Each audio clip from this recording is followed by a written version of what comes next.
one specific example is how Brewer, the current outside lawyer for the NRA, who has a lot of influence over how they run their legal strategy, and really even beyond just the legal strategy, their strategy overall. He's kind of Wayne's right-hand man, as you document in here. But I was interested in reading this to find out how he supplanted the previous right-hand man, which was Angus McQueen, who ran the top media contractor for the group for decades and gave strategic advice to Wayne during that whole period. And I think he did a really good job of explaining that in a way that made a lot of sense to me and was filled with information that I hadn't personally heard before, even though I do follow the group obviously very closely. So actually, can you talk a little bit about that? Give us a little bit of a preview, perhaps for people listening, what it took, I guess, for Brewer to become the new guy. And I mean, really, there's that whole thing about Wayne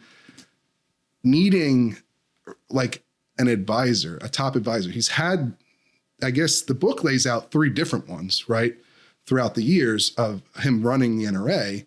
And you go through and explain sort of the mentality that led to that and how these power fights happened over the years and how people won. So can you just give a little bit from the book, I guess, about how Brewer overtook McQueen and some of the things that he did that are in here?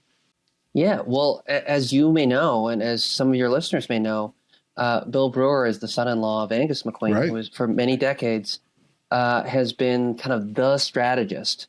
Wayne LaPierre used to refer to Angus McQueen as his Yoda, kind of his guiding star. Wayne LaPierre, I think we got to start with Wayne, right? Yeah. To understand everything else about the NRA and the troubles that they're in financially and legally, you have to start with Wayne. And the start of Misfire opens with this scene at Wayne's wedding in the late 90s to Susan LaPierre. And he doesn't show up, at least not on time. And he doesn't want to get married. And his best man takes a $100 bill, puts it on the dashboard of the car, and says, I don't think you should get married either. Wayne eventually does get talked into it by his bride and the priest. And then comes this very awkward ceremony where even as they're saying their vows, Wayne LaPierre is unable to make any eye contact with his bride. And there's a point to telling that story.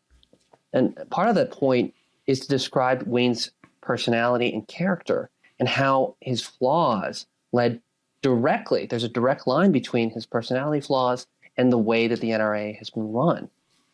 That so many powerful people around the NRA, whether it's Angus McQueen or Bill Brewer or other people who have made millions and millions of dollars off sweetheart deals with the NRA, have realized is that if you push Wayne LaPierre hard enough, you yell loud enough, eventually he's going to grant you the green light to do what it is that you wanted in the first place.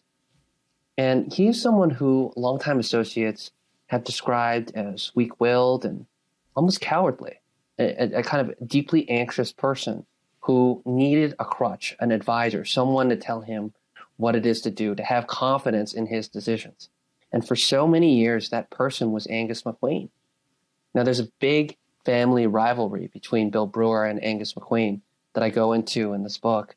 And that kind of lays the human side down, that this is a story about not just greed and corruption, but one about betrayal and families and loyalty.